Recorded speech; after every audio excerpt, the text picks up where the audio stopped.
Hello everyone and welcome to another Middlegame episode focusing on passed pawns with Coach B from masteryourchess.com. In this series, we've now gone over many games where we saw the power of a passed pawn. Seeing all these games and how the passed pawns were used to secure a victory, you might be led to think that you really need to have a passed pawn in order to win. But actually, that is not really true. So we will take a turn in our series and we will now look at passed pawns that are completely useless.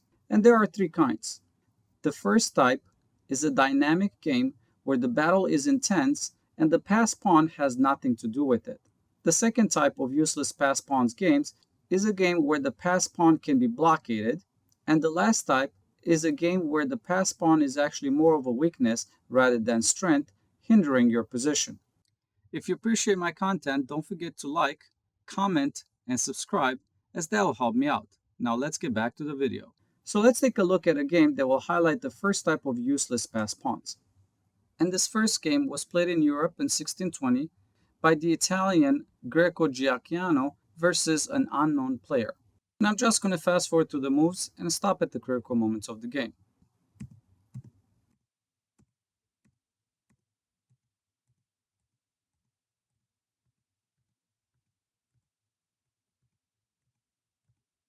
And after pawn to d4, here black retreated the knight to g6. In the king's gambit line, the most common line is moving the knight to g4. However, black chose knight to g6 here, from which white responded with pawn to g3. And now black is faced with a serious question. Should he take the pawn on g3, or should he develop his pieces? In the game, black makes the mistake of taking on g3, thinking of creating a passed pawn. If you look on the right side, black has three passed pawns ready to march forward and to hopefully promote to a queen. But as you'll see in this game, this will never happen, as black's king is going to be targeted right away. From here, white responded with knight takes on g5, which is actually not the best move. A little bit stronger would have been moving the queen to f3. However, knight takes g5 was played in the game. And now black makes another mistake of pushing the pawn to g2, giving white the huge advantage, as you will see in the game. Coming back, best reply for black would have been moving the queen to f6 here, developing his pieces to equalize the game. From here, white could have responded with rook to f1, challenging the queen, and now pawn to g2. Here, white needs to take the queen on f6, from which black will promote, and after rook to f1, the game is equalized. Coming back after pawn to g2, white cannot move the rook to g1, because after knight to f4, black is going to take the initiative and target the white king. However, in the game, after white took the pawn on g5, black responded with pawn to g2 right away. And you'll see how fast the game went downhill from here. After this, white responded with bishop to f7 check, forcing the king to e7, and now rook to g1, attacking the passed pawn. From here, black responded with knight to h4, defending the passed pawn, and white took the pawn on h5.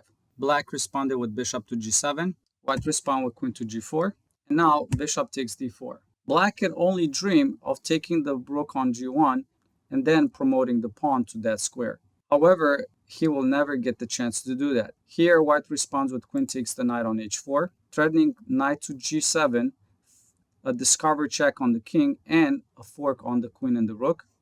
So here, black is forced to take the bishop on h5 to prevent the knight to f7. And now, white responds with queen takes h5. Bishop takes g1. And now queen to f7, setting the black king on the run. And you will see after a few maneuvers, black was totally done. After this, the game continued king to d6, queen to d5 check, king to e7, queen to e5 check, king to f8, queen to h8 check, king to e7, saving the queen, queen to g7 check. After king to d6, now knight to f7, and black resigned. So as you saw in this video, black focused all his energy in creating a passed pawn and then trying to promote it while his king was targeted and needed his other pieces to shelter it and prevent him from the attack. And this concludes the lesson for today. I encourage you to stay tuned for the next video where we're going to take a look at a second useless passed pawn where a blockade can turn the passed pawn into a traitor. Thank you for watching and have a great day. Want to reach master level chess? I encourage you to visit my website masteryourchess.com where you will be able to engage in a free beginner to master interactive course. All you have to do is go to masteryourchess.com, click on Beginner to Master course, choose your rating category and what lessons you want to study, watch the video on those lessons, and then practice against the computer. Thank you for watching and have a great day.